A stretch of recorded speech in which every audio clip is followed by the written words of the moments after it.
случай с ваксина Ясен. Беше оранжева аурата, ниска енергетика. В момента виждате виолетово-лавандулова. С 6-7 чакра са свръхактивирани и се сливат, т.е. правят канал. Енергията стигна до близо 1 милион единици. Духа от 20% стана 65%. Това ниво, до което е достигнала, следващото ниво е лавандулово бяло или бяло.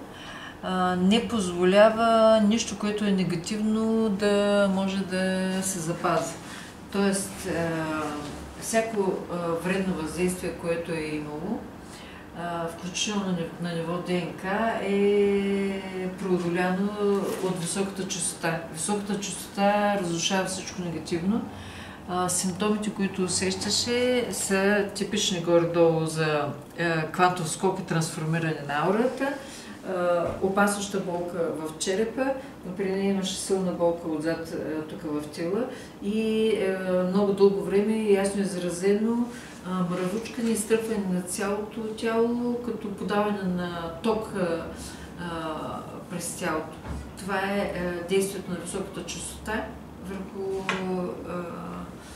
организъм, който по някакъв начин е бил блокиран, но биоелектричеството с високи характеристики да се движи. Днес е чудесен ден.